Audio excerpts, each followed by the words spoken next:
Next question, question number 10th. So today we will start with question number 10th. A cyclist starts from center O of a circular park of radius 1 kilometer. तो ये जो radius है, this is 1 kilometer, okay?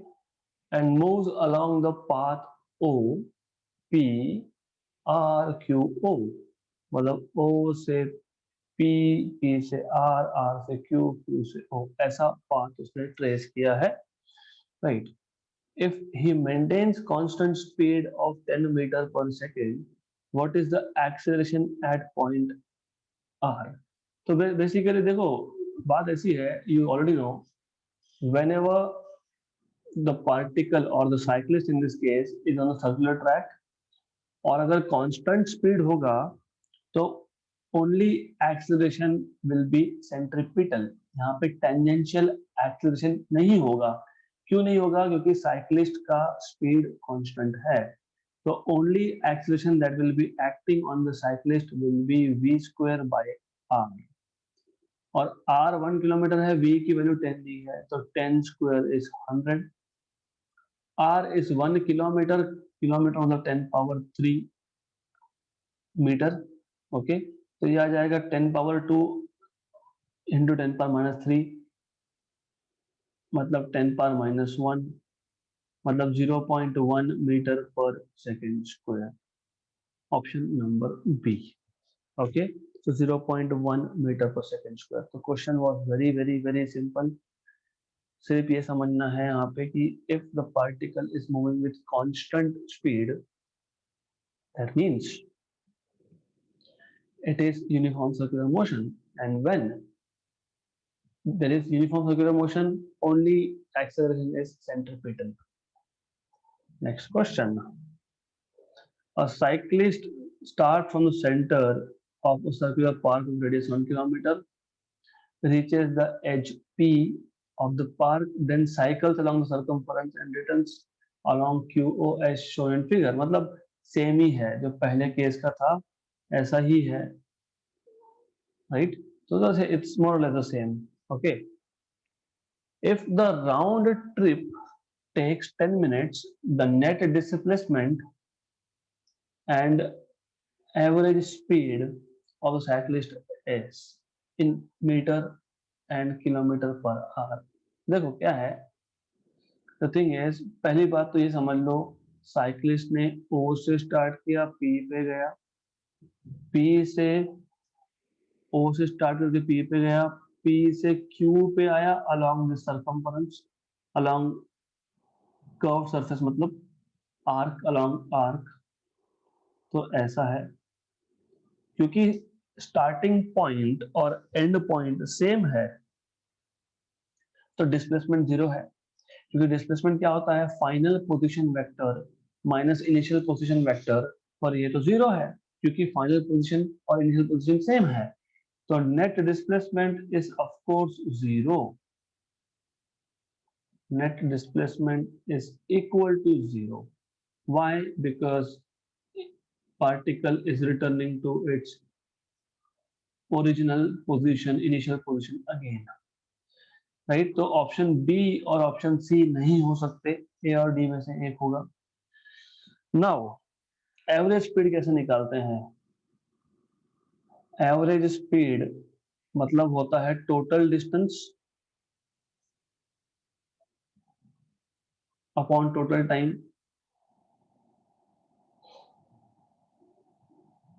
On total time. Total distance कितना है? OP plus P Q plus Q O. Total time कितना है? 10 minutes, है ना? 10 मिनट्स है. Okay, good. तो ये हमको टेम्पररीली किलोमीटर पर मिनट में मिलेगा, हम किलोमीटर पर आवर बाद में देख लेंगे. Right. What is OP? OP is 1 kilometre बोला है. पी क्यू को मैं बाद में करता हूँ. Plus Q is also 1 kilometre, क्योंकि क्वेश्चन में बोला radius is 1 kilometre upon 10. P Q, P Q कैसे निकालते हो? What is P Q? How do you find out arc length? ये जो एंगल है, well let me just little make it little correct, क्योंकि थोड़ा सा मैंने ये गलत ड्रॉ कर दिया। सो Q is over here. सो ये ऐसा आएगा। तो ये एंगल 90 है। आपको पता है arc length PQ S equal to R थीटा, S equal to radius into theta. Arc length PQ is equal to radius, which is OP, into angle theta. OP is 1 kilometer, theta is pi by 2 radian, 90 degree मतलब pi by 2 radian. So this is how you find it out. तो आप ऐसा find करते हो, arc length is equal to r theta. तो ये आ जाएगा 1 plus PQ is pi by 2 plus 1 by 10. मतलब ये आपको आ जाएगा 2 plus pi by 2 by 10. 2 plus pi by 2, pi की value 3.14 by 2, 3.14 by 2 is 1.57 by 10. Okay, तो ये आपको मिल जाएगा 3.57 by 10. ओके, तो ये आपका आ गया 0.357 किलोमीटर पर मिनट में। ओके, ये किलोमीटर पर मिनट में है, हम लोगों को किलोमीटर पर आवर में बोला है। तो 1 मिनट इज 1/60 ऑफ आवर। क्यों? क्योंकि 1 आवर इज 60 मिनट्स। तो अगर आपको ये समझना है 1 आवर इज 60 मिनट्स, तो 1 मिनट इज 1/60 ऑफ आवर। तो इंस्टेड आप यहाँ पे भी कर सकते थे, आप बोल सकते थे ये किलोमीटर पर मिनट में है, हमको किलोमीटर पर मिनट को पर आवर में कन्वर्ट करना है। तो 3.57 बाई 10 बाई 60, तो बाई 60 ऊपर आ जाएगा, तो ये आ जाएगा किलोमीटर पर आवर में, ऐसा। Okay, 6 into 3.57 turns out to be 21.4. तो 21.4 kilometre per hour, option number D. तो सबसे पहली चीज जो आपको समझनी थी वो ये है that in this case displacement is 0. Average speed is total distance upon total time. Total distance is nothing but OP plus PQ plus QO. OP और QO 1 है, PQ आपने निकाल लिया पाई बाई 2, राइट। तो वैल्यूज डालने के बाद आपको किलोमीटर पर मिनट में मिला, उसको आप किलोमीटर पर आवर में कन्वर्ट कर रहे हो। This is how you can solve this particular question. तो इजी है, this is the way of solving. Next question,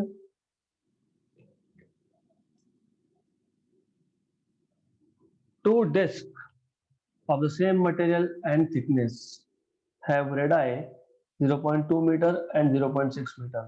हमारे पास दो डिस्क है, ओके, सेम मटेरियल के हैं, है ना, और थिकनेस भी सेम है, सिर्फ रेडियस अलग अलग है। So let me draw one disc here. मान लो ये एक डिस्क है, हमारे पास दूसरा डिस्क है, दूसरा डिस्क का सिर्फ रेडियस ज्यादा है, something like this. Okay, their moment of inertia about their axis. जब अबाउट देयर एक्सिस बोला होता है, इसका मतलब the axis is passing through centre and perpendicular to the plane, ऐसा। तो they are asking you what is the ratio of moment of inertia.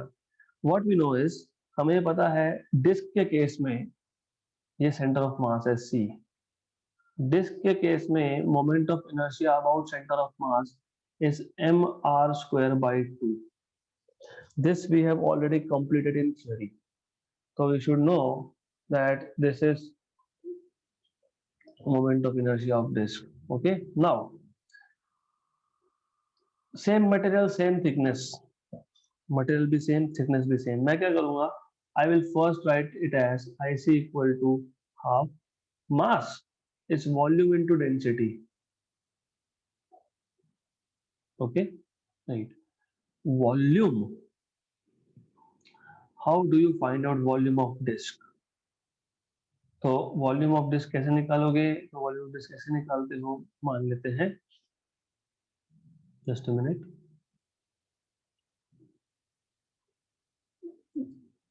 give me a minute, okay, I'm just trying to adjust something here,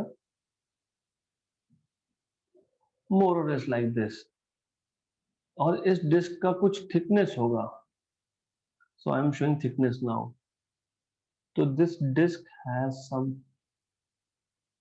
thickness like this, तो disc का ये हो गया thickness, assume this is thickness, अगर नहीं समझ में आ रहा होगा तो what I'll do is instead of doing all this मैं ऐसा बता दूंगा, तो ये डिस्क का थिकनेस है basically, so disk is thick, right. तो वॉल्यूम कैसे निकालते हैं? हम वॉल्यूम निकालते हैं area into thickness T, okay. तो volume is area into thickness, और डेंसिटी तो था ही आर स्क्वायर, तो I C equal to half area, अगर इसका रेडियस मैं मान लेता हूँ आर है, मैं जनरल रेडियस मान रहा हूँ, तो I just remove this diagram for time being, तो रेडियस अगर आर है तो एरिया आ गया पाई आर स्क्वायर, तो पाई आर स्क्वायर आ गया, है ना, पाई आर स्क्वायर आ गया। तो what I will do is मैं सिर्फ रेडियस को कैपिटल आर मान लेता हूँ, दैट्स इट, क्योंकि हमने शुरू से कैपिटल आर यूज किया था, कैपिटल आर, तो area will be pi times of capital R square, तो pi times of capital R square into T into rho R square, मतलब आपको मोमेंट ऑफ इनर्शिया मिल गया half pi T rho R raise to 4। हमने कुछ भी नहीं किया अलग, हमने बोला कि डिस्क का moment of inertia about its axis is equal to mr square by 2, but mass is volume into density, volume is area into thickness, area is pi r square, और क्वेश्चन में बोला है कि सेम मटेरियल है और thickness भी same है, मतलब P कांस्टेंट है, थिकनेस रो कांस्टेंट है, मटेरियल सेम, पाई भी कांस्टेंट है, हाफ भी कांस्टेंट है, ये सब कांस्टेंट है, मतलब ये पूरा का पूरा कांस्टेंट है, तो हम बोल सकते हैं दिस इज कांस्टेंट, तो हम बोल सकते हैं that moment of inertia is proportional to R raise to 4, तो इसलिए मैं बोल सकता हूँ कि I1 by I2 is equal to R1 by R2 raise to 4, और R1 0.2 है, R2 0.6 है रेज टू 4, 1 जा 3 जा 1 by 3 रेज टू 4, ओके। तो ऐसा आपको सॉल्व करना पड़ेगा। 1 by 3 raised to 4 is 1 by 81, क्योंकि it is 3 raised to 4, तो 3 into 3 into 3 into 3 4 times, so that is 1 by 81, option number ए आएगा इसका answer. So this is how you are supposed to solve this question. Next question, 13th. Moment of inertia of a uniform circular disk about a diameter is I. Its moment of inertia about an axis perpendicular to its plane and passing through a point on the rim. तो ये भी easy है, आपके पास एक disc बोला गया है, तो मैं डिस्क यहाँ से कॉपी कर लेता हूँ, तो ये डिस्क है मान लो, ओके। अब इस डिस्क का moment of inertia about a diameter, है ना, moment of inertia of a uniform circular disc about diameter, तो ये एक डायामीटर है उसका, सो इसके अबाउट हमको मोमेंट ऑफ इनर्शिया पता है, आई बोला है, और ये भी डायमीटर है, मतलब इसके अबाउट भी आई होगा, anyways, right. It's moment of inertia about an axis perpendicular to its plane and passing through a point on the rim, मतलब अगर मैं ऐसा एक रोटेशनल एक्सिस लेता हूं, रिम मतलब बाउंड्री, और एक्सिस जो है वो परपेंडिकुलर है डिस्क को, ऐसा उन्होंने बोला है, राइट। तो हाउ टू फाइंड दिस, तो you first have to understand that you need to know few things. एक ये है ID about diameter, ये भी है about diameter. मैं दोनों में से एक ही दिखाने वाला हूँ because we don't need both of them. So I will just get rid of this. मैं ये दिखाने वाला हूँ. ID हमको पता है which is I, और आपको पता होना चाहिए कि डिस्क के केस में अबाउट डायमीटर आता है mr²/4. वो कैसे आता है मैं बता देता हूँ आज. Normally you should know this. Okay, तो how do you find this? मैं मान लेता हूँ, let us assume this is x axis, it is diameter, this is y axis is also diameter. Now we have already done this, by the way. ये एक axis है about centre of mass c, and this is z axis. तो bye perpendicular axis theorem, iz is equal to ix plus iy. Okay, iz is ic, ix is about diameter, iy is about diameter. So ic is 2 times of id. So moment of inertia about diameter is ic by 2, और ic moment of inertia through center of mass for a disk ये होता है mr²/2 by 2 कर लेंगे, और क्योंकि ic ही mr²/2 आता है, तो you should know that ic itself is mr²/2, और डिनोमिनेटर में और एक 2 था, तो ये आपको मिल गया id इक्वल टू mr²/4. इसको इन्होंने I बोला है क्वेश्चन में. now what we want to do is, अब हमको ये एक्सिस यहां ले जाना है. ओके, मैं यहाँ रखता हूँ डायग्राम को, and we don't need this now, हमको जरूरत नहीं है इसकी.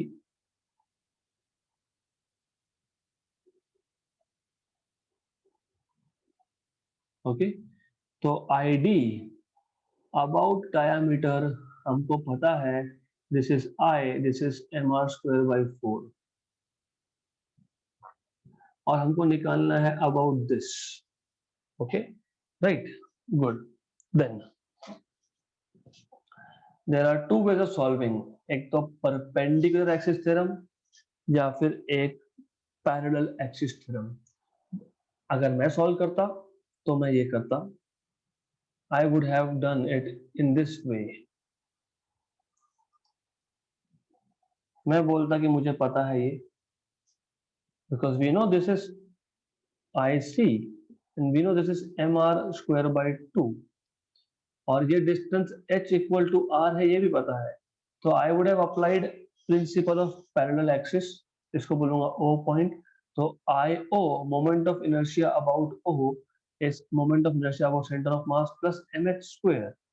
This is mr²/2 plus mh equal to r है, तो ये आ गया आपका 3/2 mr², right.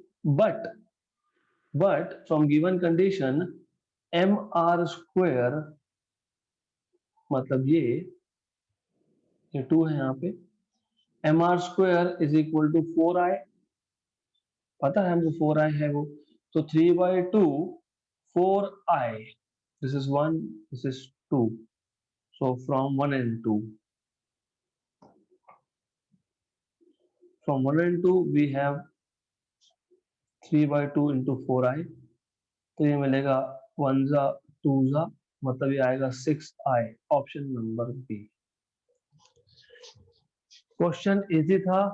About diameter mr²/4 अगर डायरेक्टली पता होता तो फर्स्ट केस सॉल्व नहीं करते, क्योंकि हमको डायरेक्टली पता है. हमको फर्स्ट केस मतलब ये सॉल्व क्यों करना पड़ा, because I just wanted to revise for you. Disc के केस में अबाउट डायामीटर mr²/4 होता है, moment of inertia that is equal to I, मतलब mr² इक्वल टू 4i है हमारे पास. फिर हमको बोला है what is the moment of inertia through a point on the rim and perpendicular to the plane. Rim मतलब circumference. तो हमने पैरेलल एक्सिस से I0 equal to IC plus MH square किया है. H हमको पता है, H इक्वल टू R है. तो moment of inertia about point on the rim and perpendicular to the plane is 3 by 2 mr square, but mr square is 4i. So 3 by 2 into 4i, तो 6i आ गया वो. So you have your answer 6i. Done. So this is IO. Next question. The moment of inertia of a sphere of mass m and radius r about an axis passing through its center is 2 by 5 mr square.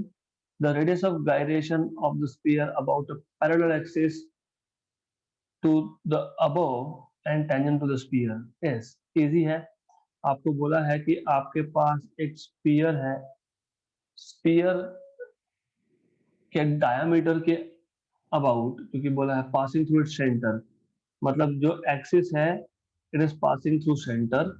So this is C centre of mass. तो I C is 2 by 5 mr square ऐसा बोला है आपको. और आपको बोला है what will be the radius of gyration of the sphere about a parallel axis to the above and tangent to the sphere. अगर मैं अब इसी स्पीयर को if I rotate it about tangent, अगर मैं इसी स्पीयर को tangent के about रोटेट कर रहा हूं तो रेडियस ऑफ गायरेशन क्या आएगा. तो आपको रेडियस ऑफ गायरेशन तो पहले पता होना चाहिए, जो मैंने थ्योरी में लिया है. मैं फिर भी बता देता हूं आपको. अगर हमारे पास एक बॉडी है, मान लेते हैं कि ये जो बॉडी मैं ले रहा हूं, I just draw some disc. मान लेते हैं हमारे पास एक डिस्क है. Okay, so we have a disc something like this. Now इस डिस्क का टोटल मास है m. ये डिस्क रोटेट हो रहा है अबाउट दिस एक्सिस. इसका कुछ मोमेंट ऑफ इनर्शिया होगा, मान लो डिस्क का कुछ मोमेंट ऑफ इनर्शिया होगा. Okay, some value. Then what will do now, हम इस डिस्क का पूरा मास एक पॉइंट में रख देंगे. तो हमने डिस्क का पूरे मास को सिंगल पॉइंट में डाल दिया और हम अब उसी मास को, पॉइंट मास को सेम एक्सिस के अबाउट हम लोग रोटेट करवा रहे हैं. राइट. तो फॉर अ पर्टिकुलर डिस्टेंस, एक पर्टिकुलर डिस्टेंस के लिए ये पॉइंट मास का मोमेंट ऑफ इनर्शिया और डिस्क का मोमेंट ऑफ इनर्शिया सेम हो जाएगा. डिस्क था, रोटेट हो रहा था, मोमेंट ऑफ इनर्शिया है, हमने डिस्क के पूरे मास को एक पॉइंट में डाल दिया, उसी एक्सिस के अबाउट रोटेट करवा रहे हैं. For a given distance from the axis of rotation, point mass will have moment of inertia equal to disk. That distance is called as radius of gyration, and that is given by I equal to mk square. Formula पता होता तो बात खत्म. Now the thing is, आप अगली बार से क्या करोगे, हमेशा आपको अगर मोमेंट ऑफ इनर्शिया दिया है, जैसे ये दिया है 2 by 5 mr स्क्वायर, फिर आप क्या करोगे, m लिख लोगे, 2 by 5 r स्क्वायर को अलग करोगे, फिर बोलोगे कंपेयरिंग विथ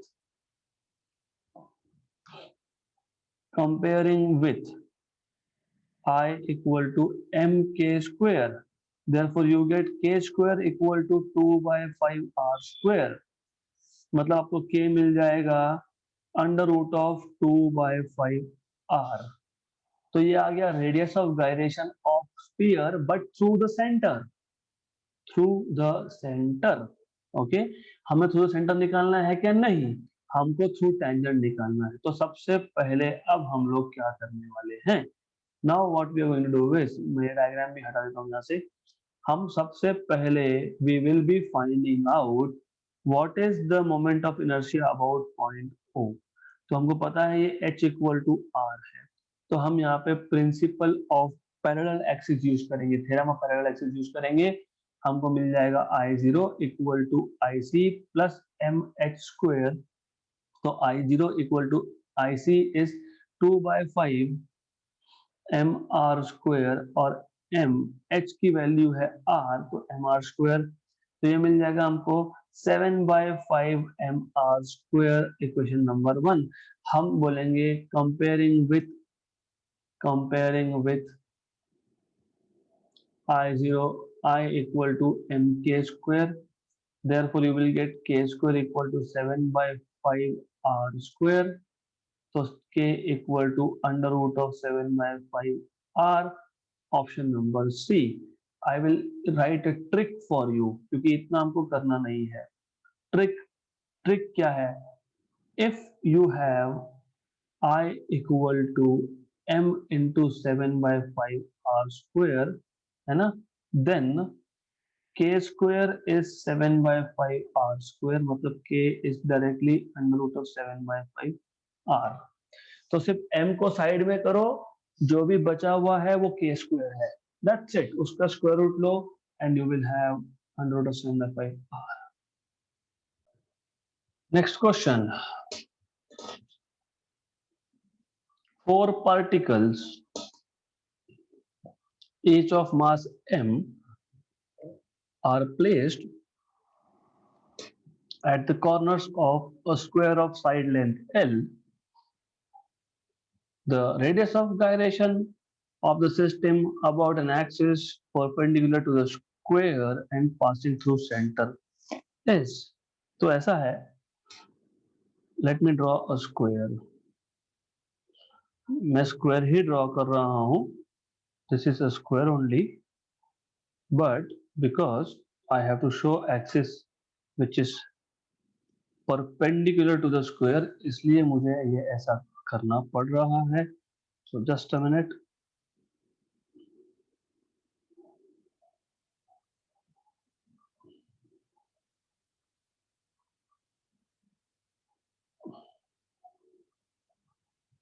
Okay,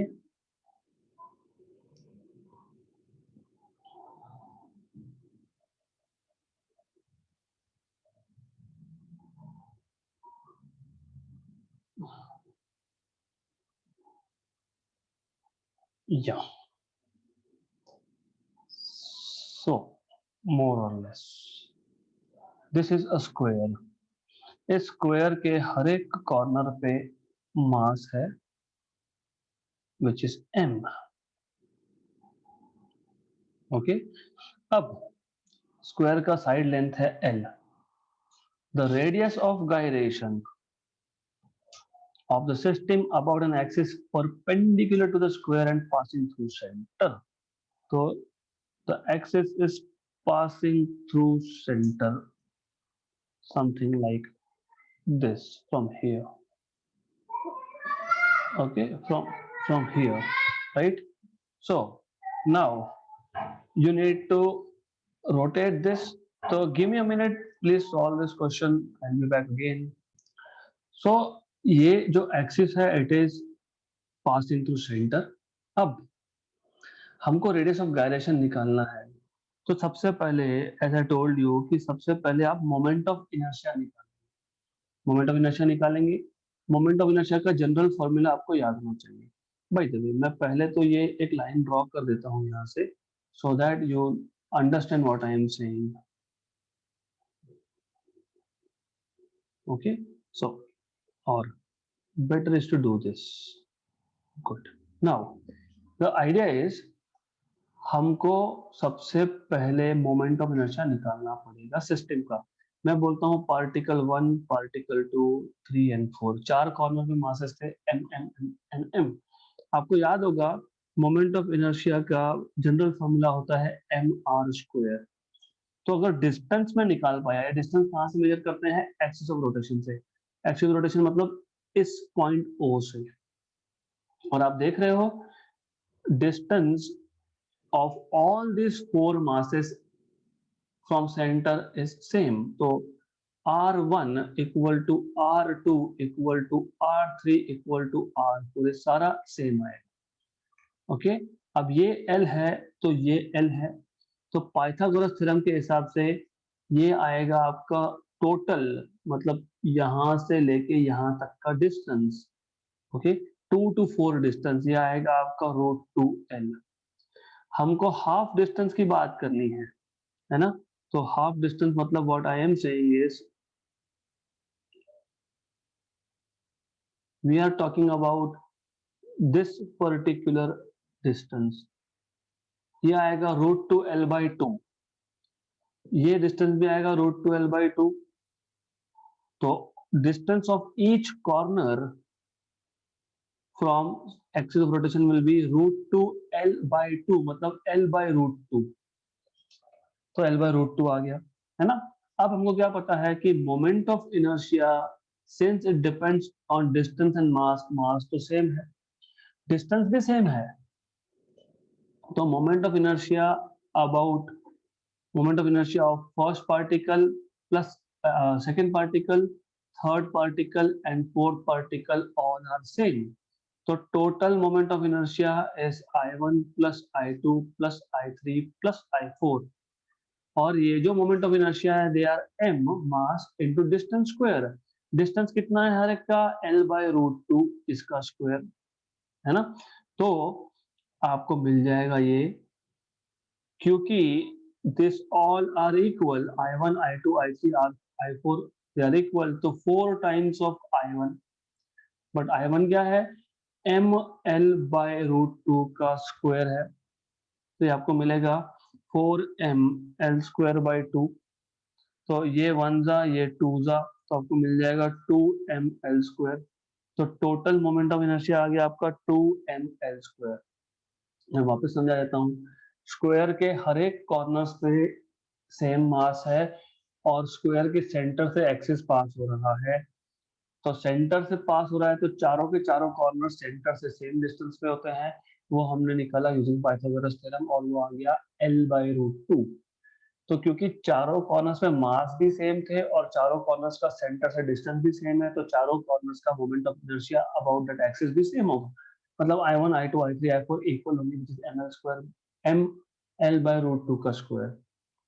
तो टोटल मोमेंट ऑफ इनर्शिया आ गया 4 टाइम्स ऑफ I1 और 4 टाइम्स ऑफ I2 और 4 टाइम्स ऑफ I3 और 4 टाइम्स ऑफ I4, जो भी लिखो, तो आपको मिल जाएगा total moment of inertia as ml²। अब मैंने जैसे बताया आपको, आपको सिर्फ कंपेयर करना होता है, इसके साथ कंपेयरिंग विथ, आपको रेडियस ऑफ गायरेशन चाहिए ना, तो comparing with I equal to mk², therefore you will get k² equal to 2l², therefore you will get k is equal to √2l, तो √2l मतलब option number D, so option number D is the correct answer, right? Okay, तो be careful, क्योंकि ये गलत answer है, I need to tell you कि कहाँ गलती होती है। जब आप कंपेयर करते हो I इक्वल टू mk² से, है ना, तो यहाँ पे एक ही मास था जब कंपेयर करते हो तब, पर हमारे क्वेश्चन में 4 मासेस है, तो you will be comparing with 4mk²। हमारे यहाँ पे सिस्टम में 4 मासेस है, इसलिए हम लोग कंपेयर इसको 4mk² से करेंगे, mk² से नहीं, 4mk² से। Therefore you will get now from equation number 1 and 2, so from 1 and 2 you will get 4mk² equal to 2ml², cancel, 1 जा 2 जा, तो k² equal to l²/2, तो k is equal to l/√2, l/√2, option number A. तो be careful while finding out radius of gyration। हमने last example में I agree कि हमने mk² से कंपेयर किया था, क्योंकि एक ही स्फीयर था, एक ही मास था, यहाँ पे 4 मासेस है, तो कंपेयर हमको 4mk² से करना पड़ेगा, राइट? गुड, तो this is the minimum requirement for you, आपको ये कम से कम पता होना चाहिए। This is how you should be solving this question. Next question, a solid cylinder has mass m length L and radius R. The moment of inertia of this cylinder about a generator, about a generator नहीं है, about a tangent होगा ये basically. तो ठीक है, I'll tell you कि what they're asking you. हमारे पास एक सिलेंडर है, सॉलिड सिलेंडर है. तो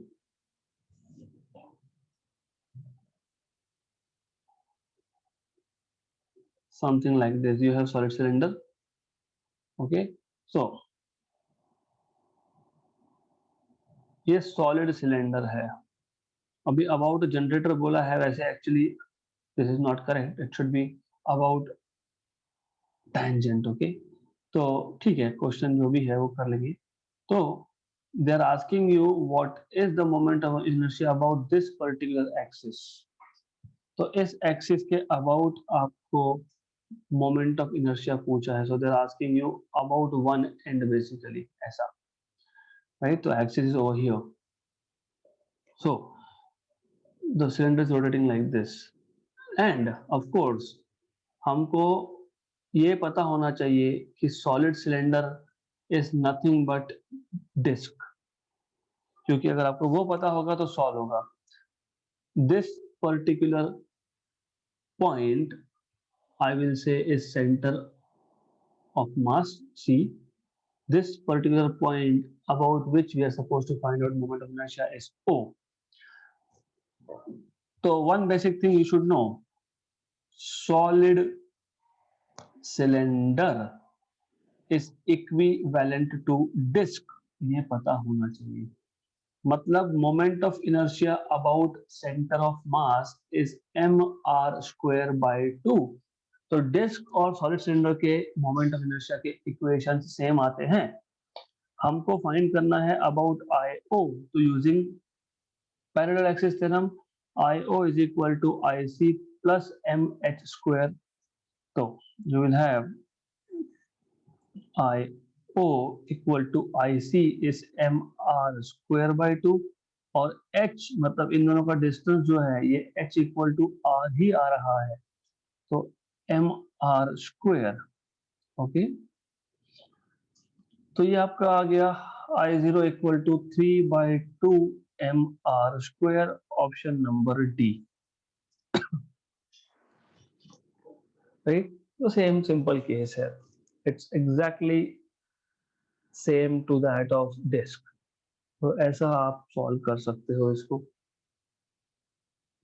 next question 17th. Two rings have their moment of inertia in the ratio 2:1 and their diameters are in the ratio 2:1. The ratio of their masses will be. हमको पता है for a disk, for a ring, sorry, for a ring I is equal to mr square होता है. Okay, right.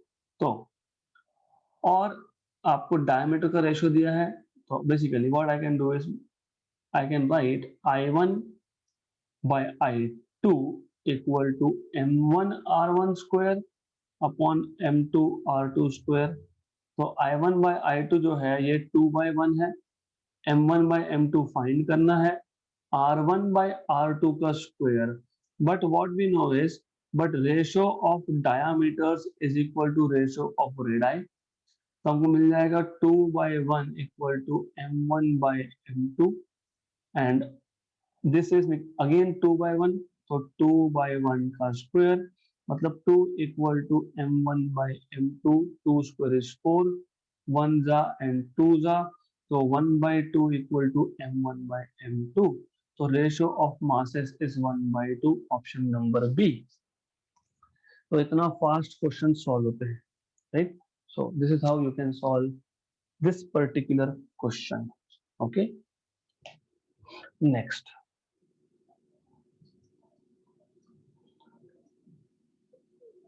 3-point masses M1, M2, M3 are located at the vertices of equilateral. This is not equilateral, this is equilateral. वो E आएगा वहां पे. So you have three masses M1, M2, M3 which are located at the vertices of equilateral triangle of length A. the moment of inertia of the system about an axis along the altitude of the triangle passing through M1 is. तो सबसे पहले I will draw equilateral triangle here, more or less. Yes. So it looks like an equilateral triangle more or less. Let's say that you have mass m1 sitting over here, mass m2 यहाँ पे है, mass m3 यहाँ पे है. ये A side है, ये A side है, ये भी साइड A है नीचे. ओके, नाउ तो आपको बोला है अल्टीट्यूड, अल्टीट्यूड मतलब हाइट, हाइट लेकिन किसका, about an axis passing through m1, मतलब we have a axis which is like this. Okay, altitude, height passing through m1. तो जो सिस्टम है वो सिस्टम हमारा ऐसे रोटेट होने वाला है. ओके, तो ये डिस्टेंस जो है a/2 है, ये डिस्टेंस भी जो है वो a/2 है. Okay, right. तो total moment of inertia will be moment of inertia. ऐसा काम करते हैं, इसको मैं बोल देता हूँ A side, B side and C side. तो moment of inertia will be A, moment of inertia of A plus moment of inertia of B plus moment of inertia of C. तो but moment of inertia depends on distance. तो I A will be 0. क्यों? क्योंकि axis जो है वो मास m1 से ही पास हो रहा है, मतलब डिस्टेंस 0 हो गया. सो मैं ऐसा लिख देता हूं, but this is equal to m1 r1 square, but r1 is 0, therefore ia is 0. Similarly, you can have ib, which is m2 r2 square. m2 r2 axis से b का डिस्टेंस a/2, एक्सिस से b का distance a/2 का square. तो m2 a square by 4 and IC will be the same, क्योंकि IC नहीं same नहीं आएगा, मतलब सेम तरीके से आएगा. m3 r3 स्क्वायर, मतलब m3 r3 is again a/2 का स्क्वायर. तो ये आएगा आपका m3 a स्क्वायर by 4. तो टोटल मोमेंट ऑफ इनर्शिया आपको मिलेगा IA plus IB plus IC. लेकिन IA 0 है, IB m2 a square by 4 है और IC m3 a square by 4 है. तो a स्क्वायर बाय 4 कॉमन, तो m2 plus m3 a square by 4 ऐसा आएगा ऑप्शन नंबर ए. तो this is how you can solve this question. Question बहुत interesting और इजी है, right. And by the way I need to maintain this level. मैं इस level पे रखूंगा तब जाके आप सीईटी में अच्छा स्कोर कर पाओगे. अदरवाइज सिंपल सिंपल क्वेश्चंस मेरे पास हजारों की क्वांटिटी में है. I could just taken simple questions, done with my job, but my job is to take good level questions also. So this is how you can find out moment of inertia about an altitude of an equilateral triangle. Next question. Three rods each of length L and mass m are placed along x, y and z axis in such a way that one end of each rod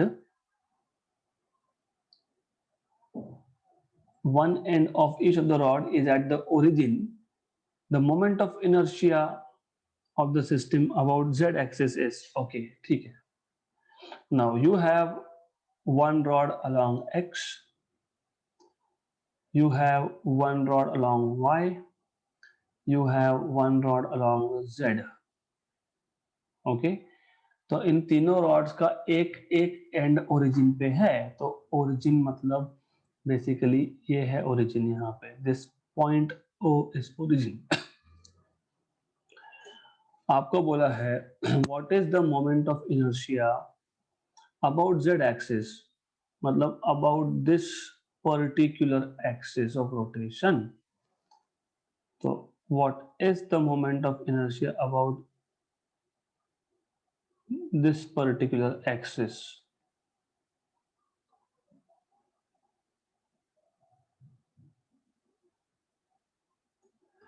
Okay, so this is x axis, तीनों का length भी same है, तीनों rod का length L L और L है. This is x axis, length L. y axis पे जो रॉड है उसका लेंथ L, z एक्सिस पे जो रॉड है उसका भी लेंथ L, राइट. तो total moment of inertia of the system along z will be equal to, देखो टोटल मोमेंट ऑफ इनर्शिया कैसे निकालेंगे. I will number it. I will say total moment of inertia is moment of inertia for the rod along x-axis plus for the rod along y-axis plus for the rod along z-axis. But again, moment of inertia of rod along z-axis is zero क्योंकि उसमें से ही तो axis pass हो रही है.